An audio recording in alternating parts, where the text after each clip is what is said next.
Me dice Lucero que ya está en interno, lo estamos viendo a Jorge desde Quito. Nosotros desde Lima, Perú, la capital del Perú. Si nos escucha Jorge, qué gusto de volver a conversar contigo. Bienvenido. Buenas tardes, Néstor. Sí, les escucho perfectamente. Para mí también es un gran gusto volverme a comunicar e ir comentando acerca de los sucesos, ¿no? Políticos, cómo se van desarrollando en nuestros países en Latinoamérica. Sí, Estoy listo, estoy dispuesto, lo que tú digas, Néstor. hemos presentado, Jorge, un video de CNN que es un resumen de lo que ha ocurrido y de lo que va a ocurrir. Hay dos candidatos que destacan del grueso de los 16, Luisa González y el actual presidente, Daniel Noboa. ¿Qué los diferencia? ¿Cuáles son el análisis de un ecuatoriano involucrado además en los temas ejecutivos y en los temas legislativos, porque ha sido asambleísta, Jorge, que pueden hacer la diferencia de uno, de otro, de Luisa y de Daniel, y que podrían inclinar la balanza a la hora de la votación? Bueno, creo yo que lo que está produciéndose es una confrontación entre, ahora sí, ya dos sectores perfectamente definidos y evidenciados de nuestra sociedad ecuatoriana, entre quienes se definen como correístas y quienes se definen como anticorreístas. Insistiendo yo siempre en el concepto de que a mí me parece demasiado débil el concepto de personalizarlo cuando lo que en realidad representan son tendencias políticas, proyectos políticos de construcción de un Estado, de construcción de una sociedad. En ese sentido, en la vez anterior, en las dos veces últimas de elecciones de presidente aquí en Ecuador, la primera vuelta había marcado unos porcentajes de los triunfadores, de los dos triunfadores que pasan a la segunda vuelta, entre un 35 y un 25%, para en la segunda vuelta lograr el apoyo de la mayoría de la población y hacer más del 50%, que es lo que hace falta. En esta ocasión, en realidad, existen cifras muy juntas, ¿no? Muy parejas entre las dos candidaturas.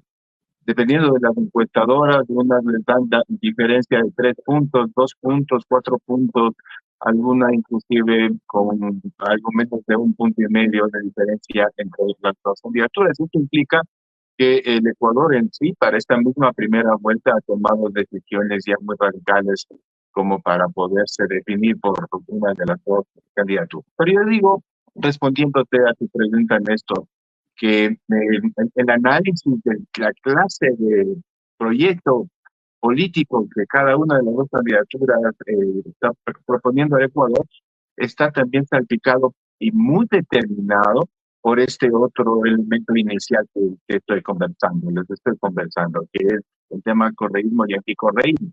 Y dentro de esto, pues también hay que señalar todas las pasiones, los odios y los afectos que este confrontamiento produce y que ya lamentablemente nubla la capacidad, la libertad, mejor dicho, para poder hacer un análisis objetivo por parte del electorado, y que lo único que se plantea, inclusive desde las mismas campañas, es que si es que no hay que votar para que regrese Correa, o que hay que votar para que regrese el tiempo del gobierno del expresidente Rafael Correa. A ver, ¿qué es lo que representa cada una de las dos candidaturas? La candidatura de Daniel Noboa representa no solamente la derecha de Ecuador, yo diría la ultraderecha que está queriéndose imponer en el mundo en estos últimos tiempos y que lamentablemente tiene eco, encuentra eco en posiciones que ya son bastante más radicales, como por ejemplo para rayarles hacia el fascismo o el neofascismo. Expresiones que están ahí en estos momentos palpitando en Argentina, en Alemania misma. Hay que ponerle mucha atención a las elecciones del 23 de febrero, en donde al parecer, de acuerdo a las notas de prensa, las posturas fascistas tendrían un amplio apoyo electoral. el 23 de febrero, a partir de lo que es de la organización política alternativa para Alemania, AfD. O lo que está sucediendo en Italia, o sin duda hay que señalar lo que está sucediendo ahora ya en la presidencia de Donald Trump, en el caso de los Estados Unidos de Norteamérica, que como todos hemos sido testigos en estos días últimos, ha llegado con una política que no habla precisamente del diálogo, de la paz y de los consensos, sino de la imposición de la fuerza. Eso está representando Novoa en Ecuador. ¿Por qué razón tiene el eco que tiene? Porque está sintonizando con todos esos sectores que están rayados, atravesados por el sentimiento de rechazo intenso, yo diría que odio en algunos casos, hacia lo que representó lo que acá se llama como correísmo. Por lo tanto, en términos económicos, representa la privatización de los sectores estratégicos de la economía de Ecuador, que ha sido un bien protegido y defendido a lo largo de décadas del siglo anterior y las 2 décadas y media de este siglo. Hablo del petróleo, hablo de la generación eléctrica, hablo de la distribución del agua, hablo del cuidado y la administración del espectro radioeléctrico, en fin, ¿no? La minería, sin lugar a dudas, y que ahora son las citas de la corona.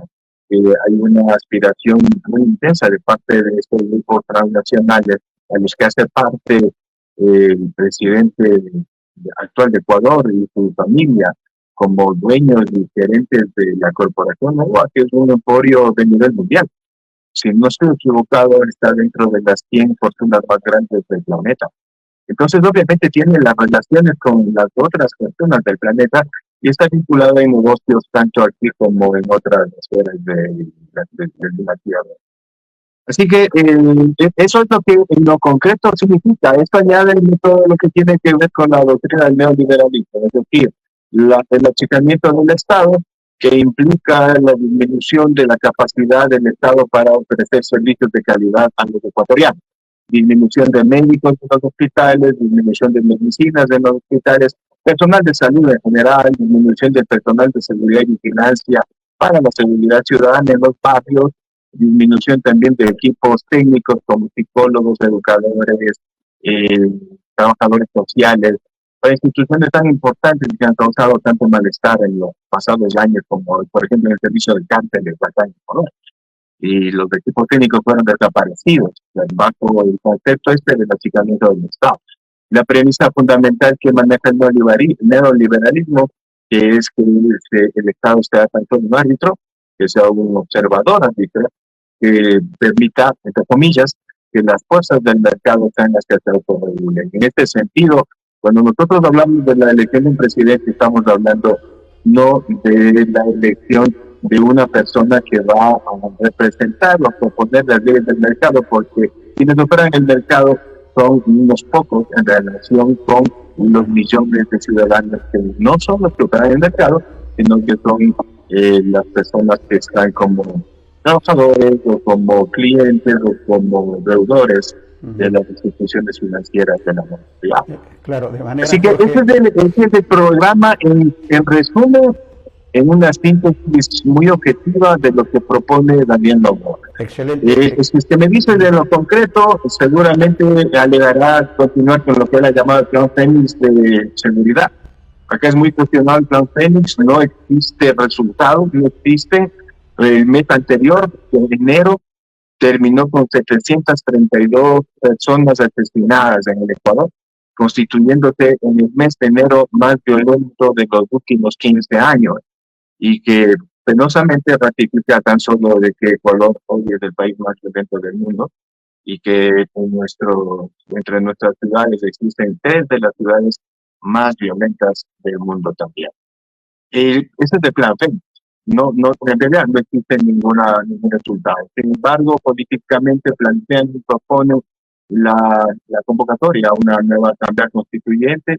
Los sectores de la derecha están pululando desde el año 2008 mismo para la eliminación de la constitución que ahora nos rige, que es la constitución que fue aprobada en Montecristi, se le conoce así como la constitución de Montecristi, que es una constitución que le cambió institucionalmente a Ecuador. En temas sociales no existe propuesta porque el neoliberalismo no cree en la política social.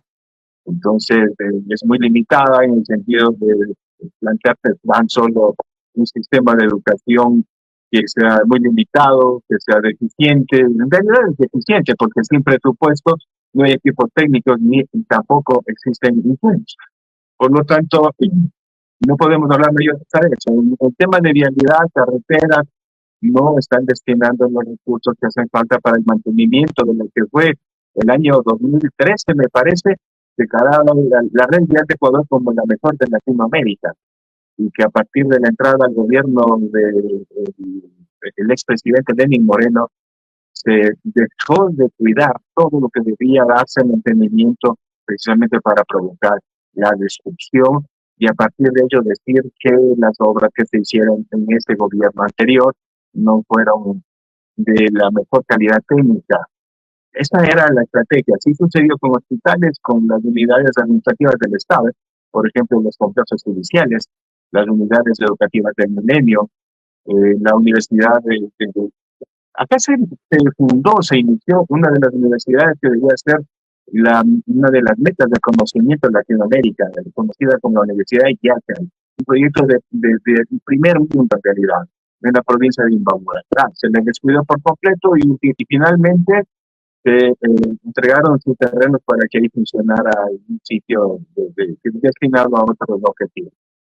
Lo que propone Luisa González es lo contrario, es la otra orilla. Es decir, un gobierno que tenga una vocación social, que ponga al ser humano en primer lugar antes que el capital, que sin dejar de impulsar a la empresa, y sobre todo a la empresa responsable, a la que paga impuestos, a la que cuida el medio ambiente, a la que tiene responsabilidad social.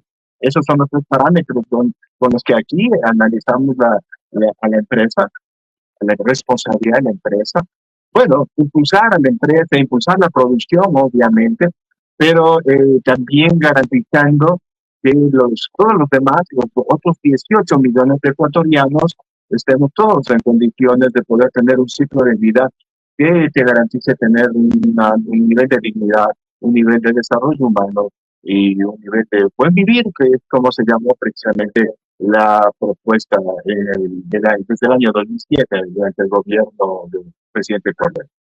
Y ahora con mucha más necesidad, porque desde el 2017 hasta el 2024 se ha recortado absolutamente el presupuesto para el desarrollo social y hay una crisis generalizada muy sentida que hace necesario que en estos próximos años se dedique con especial atención recursos, planificación, programas como para recuperar lo que ya se avanzó y como para además deinstitucionalizar a Ecuador, porque especialmente en este último gobierno se ha hecho tabla rasa prácticamente con la mayoría de las disposiciones constitucionales que está obligado a observar.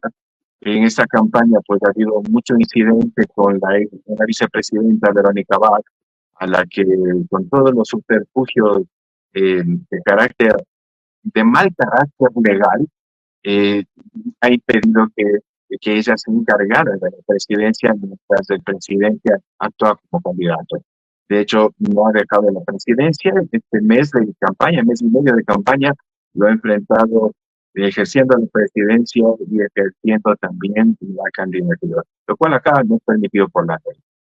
En fin, esta es la razón por la cual la votación, las encuestas nos dicen que hay en realidad una división de la intención de voto que podríamos estar hablando en el orden de entre 45 para el uno, 42 para el otro, 45, 43, y eso nos da una suma de entre el 88%. Quedan libres 12 puntos para la segunda vuelta, que son seguramente los que van a desequilibrar la voluntad. 12 puntos que estarían distribuidos entre un 4% aparentemente que podría alcanzar la candidata Andrea González, que se corresponde al espectro de la derecha ecuatoriana, otro 4% que podría estar también comprendido para el candidato Leonidas Issa, que es el presidente de la Confederación de Nacionalidades Indígenas de Ecuador y que se corresponde también a lo que se conocería como la izquierda, y la diferencia entre todos los demás candidatos. Esta vez va a ser muy importante el apoyo, la votación. Ya sabemos que los votos no se endosan, pero sí los apoyos políticos de los otros candidatos para la segunda vuelta van a ser realizantes. Ecuador se enfrenta en realidad a un momento muy difícil de su historia. Desde la perspectiva más objetiva posible, en realidad estamos enfrentando la posibilidad de un régimen autoritario a gran escala, como se trataría del caso de Daniel Noboa, y un gobierno que observe las disposiciones democráticas, los hábitos y los usos democráticos de su existencia y que dirige el Estado hacia la política social. Fíjate, Néstor y amigos, que inclusive varios voceros de la derecha que han sido entrevistados en los últimos días inclusive han llegado a advertir los riesgos de que en un hipotético triunfo de Daniel Noboa en la segunda vuelta, advertían un uso aún mayor de autoritarismo. Voy a compartir con ustedes el enlace de esta entrevista realizada en la radio de Quito con alcance nacional, que se llama Radio Democracia, que es parte de la cadena internacional EXA, en el programa de opinión política conducido por el periodista Rivadeneira. Les pasaré el enlace para que ustedes, si tienen alguien creen necesario y oportuno, puedan tomar también como fuente. De acuerdo, de acuerdo, de acuerdo. Excelente el análisis, completo el análisis. Lo cierto entonces, Jorge, es que pasan a la segunda vuelta Luisa González y Daniel Noboa. Y ahí va a empezar recién la campaña. ¿Cuántos días hay entre la primera y segunda vuelta? Que eso creo que es importante conocer. ¿Para qué? Para diferenciar el elector. Has dicho muy bien la propuesta de la derecha que la representa Daniel Noboa. Y creemos, como en el Perú, que nos identifican muchas cosas, no solamente la historia con Ecuador, que hay un tema social, que lo dice Luisa González, que es la responsabilidad social con los menos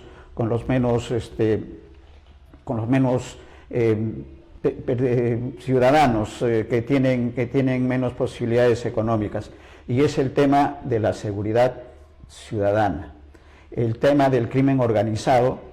Tú has hablado de casi 800 ecuatorianos muertos por este crimen organizado, por este sicariato, extorsión, que es igual a nuestro país. Nuestro país el mes de enero ha tenido 800, un poco más de 800 peruanos que han caído y son de la clase social más pobre de nuestro país, que son los choferes, que son hasta vendedores de los mercados, y esto es producto de este crimen organizado, que ya se identifica, Jorge, para terminar, este crimen organizado no solamente de las bandas criminales, sino también de los estratos del Ejecutivo y del Legislativo. Se han dado leyes que protegen al delincuente y se limita la función del Ministerio Público y del Ministerio de Justicia, del Poder Judicial. ¿Qué va a pasar entonces, regresando al escenario ecuatoriano, en este espacio entre conocidos los resultados de la primera vuelta y la segunda vuelta? ¿Este tema de la responsabilidad social va a favorecer a Luisa González, o qué es lo que prevé en tu concepto y en tu análisis, Jorge? Bueno, hay un elemento que hay que dejar sentado y es una alerta, es un riesgo muy grande, muy difícil. En Ecuador, desde hace aproximadamente 3 semanas, se habla con preocupación y con insistencia de sospechas y dudas con relación a la transparencia del proceso electoral. Y se habla bastante entre corrientes sobre la posibilidad de que alguien pudiera estar intentando o pensando en que un fraude electoral podría correr entre los recintos electorales. La consejera del Consejo Nacional Electoral, la doctora Elena Nájera, que se ha convertido en los últimos meses en una voz que advierte y denuncia sobre irregularidades en el funcionamiento del Consejo Nacional Electoral. Hace 3 semanas, repito, Néstor hizo la advertencia con que ella misma sospechaba que podría haber un riesgo de fraude electoral en este proceso. Y digo, esto es importante dejar sentado porque el análisis que acabo de hacer hace unos minutos, que te establece que aproximadamente cada una de las dos candidaturas más fuertes podrían estar bordeando entre 45, 44, 43%. Esto es el análisis más objetivo. Si es que resultaría que el día domingo aparece que tuvieron 8 puntos más, 9 puntos más, que tuvieron 52 puntos, 53, 54, y llegase a producirse un resultado definitivo en una primera vuelta, por ejemplo, un triunfo en primera vuelta, esto realmente está fuera del análisis objetivo desde las ciencias sociales y la estadística. A este momento, viernes, está fuera de las posibilidades. Este punto hay que decirlo y debe estar presente en el análisis de lo que está sucediendo en Ecuador en este año 2025, en las elecciones de este año 2025. La primera vuelta es este domingo, 9 de febrero, y la segunda vuelta es 2 meses después, en el mes de abril. Entonces tenemos cerca de 60 días de campaña para la segunda vuelta y seguramente será mucho más intensa porque ya todos los ecuatorianos tendrán que tomar una posición ya para definir qué es lo que viene hacia los siguientes 4 años. 60 días, Sí, Jorge, ¿no? como estábamos conversando hace un momento, Ujú. esta ocasión implica una definición muy clara entre lo que podría ser un régimen autoritario de Sí, Jorge, los que y en dejan estos, menores sí, optimismos, de los ajá, menores esperanzas, y que representaría Daniel Noboa, y lo que sería un gobierno de corte democrático y que tenga que ver con el desarrollo humano para todos los ecuatorianos. ajá. Y en estos 60 días que es el periodo para la segunda vuelta, ¿qué tanto el anticorreísmo que has referido podría frustrar el triunfo de Luisa González? Evidentemente va a tener que hacer alianzas, y tú también lo has señalado muy bien, y CNN igual, que hay fuerzas, candidatos presidenciales identificados con la izquierda, con el correísmo, de alguna manera con el postulado de Luisa González. ¿Qué es lo que podría ocurrir con el anticorreísmo en estos 60 días que podría hacer peligrar el triunfo de Luisa González, Jorge? Y yo creo que van a estar en igualdad de condiciones, es decir, para que en la segunda vuelta puedan lograr el resto de votos que hacen falta para que logren un triunfo al finalizar la segunda vuelta. El anticorreísmo, el anticorreísmo no está caracterizado, no está construido en Ecuador para que sea un anticorreísmo razonable, con argumentos. La mayoría de personas en el anticorreísmo dicen que van a votar para que no vuelva a correr. Pero y en este para que no vuelva Correa, no hay el análisis de qué es lo que pasó en los 3 meses últimos del año anterior con los apagones, con la crisis energética. Se perdieron 139,000 puestos de trabajo a causa de los apagones. Y esta situación le fue advertida al presidente Noboa en enero del año anterior por parte de quien era la ministra de Energía en esos momentos, es decir, de su propio equipo de trabajo, anunciándole los peligros que traía el estiaje para ese año y dándole además un plan de contingencia que habría permitido que no sea la crisis tan fuerte. Es decir, las, todas las medidas que se han llevado adelante que perjudican al pueblo no son analizadas por las personas que están en el anticorreísmo, y uno de los argumentos más fuertes, por no decir el único, es no voto por ellos para que no vuelva a Correa, voto por el otro. No toman en cuenta entonces que subieron 3 puntos en el pago del IVA, supuestamente para financiar las tareas de seguridad, y el plan Fénix es un rotundo fracaso. ¿Qué va a suceder en la segunda vuelta? Seguramente estos sectores de voto duro anticorreísta se van a mantener. Va a ser un momento muy especial en el resto, ¿no? Es decir, en los aproximadamente 12 puntos porcentuales de votantes de otras candidaturas o de votos en blanco que van a tener que dedicarse a reflexionar su voto y a tomar una decisión. Y ahí está realmente el campo de la segunda vuelta, en ese 12% de la masa electoral de Ecuador. En estos 60 días, Jorge, creemos que el correísmo, para ser más puntual, Luisa González tiene una tarea para, digamos, hacer llegar al pueblo ecuatoriano, a los electores ecuatorianos en particular, de lo que ocurrió en la última parte del periodo gubernamental de Rafael Correa.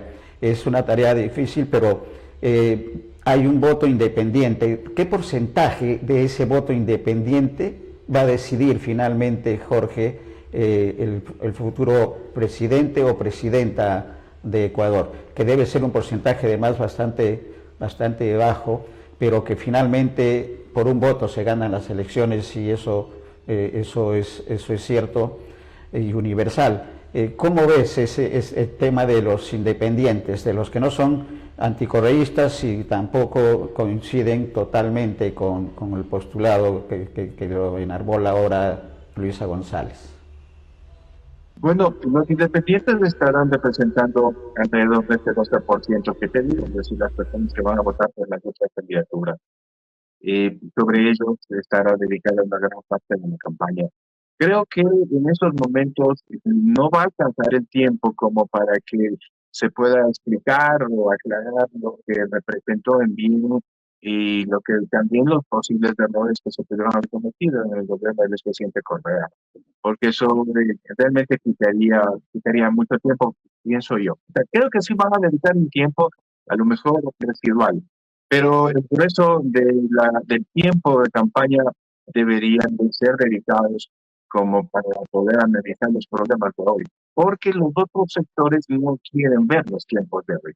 Lo que quieren es ver que votan para que no van a Correa y punto, ¿no? Entonces, a esas personas, ahí va a estar el arte de la estrategia de la campaña de cada uno, a esas personas poderles eh, posibilitar, conducir, facilitar para que llegue a un momento de reflexión interna con la que se pueda hacer una reflexión de las causas, de lo que está sucediéndole, de las causas y de cómo se puede resolver esa problemática para el futuro del país. Esto es un tema también para Daniel Noboa, porque la votación que va a tener Daniel Noboa me parece a mí que es también su techo, y es el techo que ha tenido el anticorreísmo en las últimas 2 elecciones. Esta votación en realidad no es una propiedad, una exclusividad de Daniel Noboa. Es aproximadamente la misma que recibió Guillermo Lasso y bueno, es también la que apoyó a Lenín Moreno en el ejercicio de su gobierno. Por lo tanto, el anticorreísmo como tal está sosteniéndose ahí. Y no es suficiente, obviamente, no es suficiente a estos momentos como para que ellos puedan llegar a tener una hegemonía política en el escenario electoral y en el escenario ecuatoriano. Y lo propio en el caso de Luisa González, que de la misma manera tiene que su estrategia romper esa barrera que se le ha impuesto al tema del correísmo, entre comillas, como para poder entrar al análisis concreto de lo que ahora está sucediendo en Ecuador, sin que la gente tenga que estar acudiendo a las frases cliché y a las acusaciones cliché que durante estos 8 años han instalado como para desprestigiar lo que fue el gobierno del expresidente Rafael Correa. De acuerdo, excelente, excelente. Lo cierto también, Jorge, es que Daniel Noboa, actual presidente, está acusando un desgaste en la gestión que la conocemos a nivel internacional, la gestión que no es buena, que también le va a pasar factura al momento de los ciudadanos ecuatorianos acudir a las urnas. Vamos a estar ¿Sabes, atentos. sabes, Sí, Néstor? Permíteme sí, claro. que utilice tu razonamiento para comentarte algo muy brevemente. Ahí se está dando un fenómeno muy especial con relación a los sectores que apoyan a Daniel Noboa, porque lo que tú citas es muy cierto. Esta ocurrencia de querer poner una arancel de 27% a las negociaciones con México, haciendo el mal eco a los pronunciamientos del presidente Donald Trump, y etcétera, y todos los errores que ha cometido, todas las violaciones a la ley que ha cometido, en lugar de debilitarle, no digamos que le han incrementado su caudal de aprobación, pero que le mantiene al menos, no le debilita. Y aquí está atravesando una situación muy especial Ecuador. Y esto lo refleja el Latino Barómetro del año 2024. Y esto es que un buen porcentaje de los ciudadanos ecuatorianos están hostigados ya de la política que han visto como política tradicional a lo largo de este siglo y están buscando otras opciones y también están buscando de alguna manera rechazar y hacer manifiesto su rechazo a cómo las fuerzas políticas están llevando en la vida política del país. Entonces, lo que hace Novoa, que todo el mundo político lo interpreta como un desatino, como actuar fuera de lo establecido, ¿no? Actuar fuera del estadismo en las gentes que están cansadas está un cambio rebotando como algo que genera muchos niveles de apoyo, o sea, que genera empatía. Y que dice, bueno, por lo menos Novoa lo está haciendo, por lo menos Novoa se está burlando de esta estructuración de la formalidad política y desde ahí vienen los niveles de apoyo. Este punto también es importante a la hora de analizar las estrategias que se van a aplicar en la segunda vuelta porque este segmento que te digo, este porcentaje de la población, es lo que se identificaría con lo que en Latinoamérica tuvo de moda en los 90, el famoso que se vayan todos. De acuerdo, coincidimos con el análisis. Vamos a estar atentos entonces, Jorge. No sé si el día domingo podemos hacer algún enlace en algún momento con la plataforma comunicacional que tienes y si no, de todas maneras, el día lunes podremos estar conversando del resultado y de la tarea que van a tener, que ya deben estar pensando los estrategas tanto de Noboa como de Luisa González, qué prioridades tener para la segunda vuelta. El tema social para mí es clave.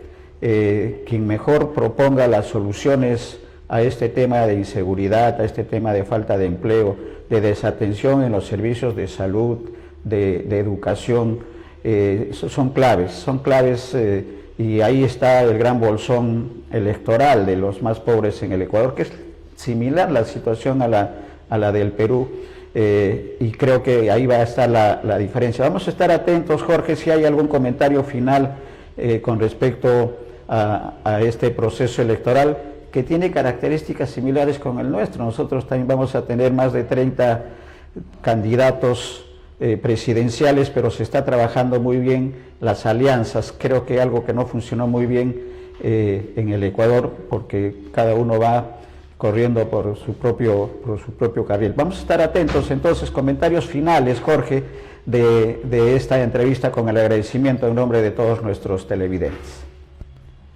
Claro, gracias a ti, Néstor, realmente.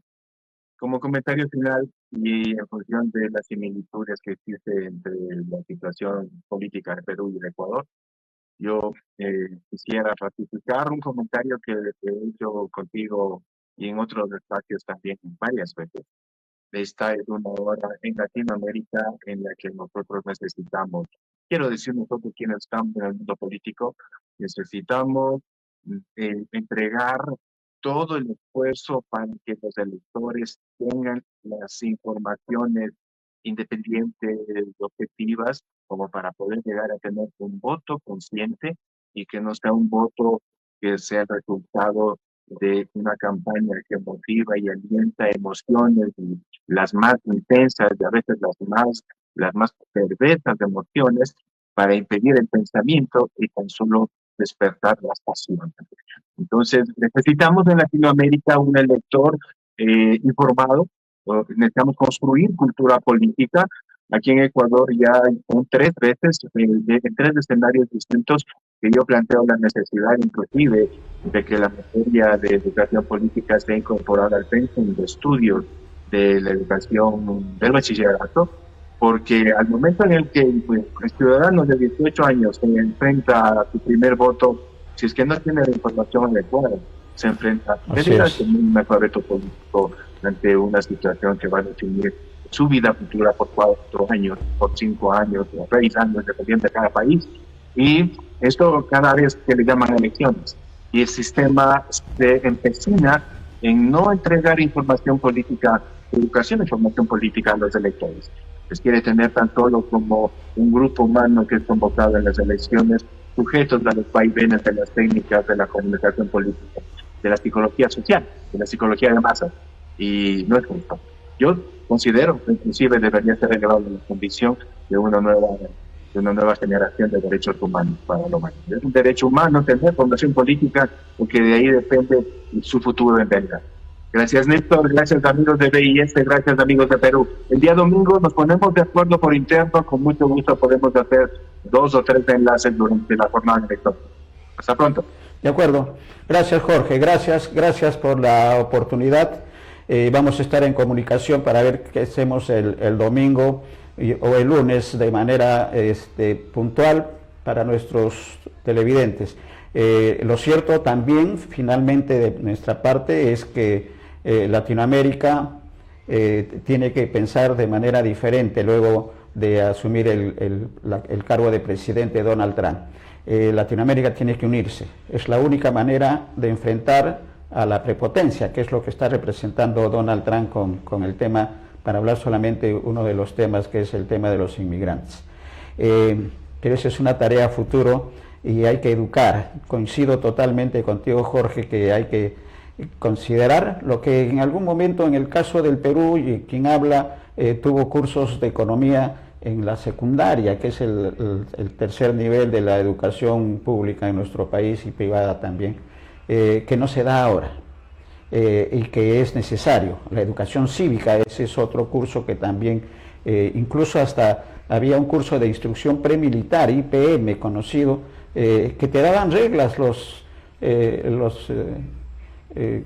los miembros del ejército, principalmente, que iban a los colegios, y te enseñaban algunas reglas de urbanidad, reglas de convivencia, que no se está dando ahora. Entonces, hay mucho por hacer, y el desarrollo humano, coincidimos totalmente, estamos en la misma trinchera, es fundamental para que nuestros países tengan mejor horizonte en beneficio de ¿quién? De los ciudadanos. Gracias, Jorge, estamos en comunicación.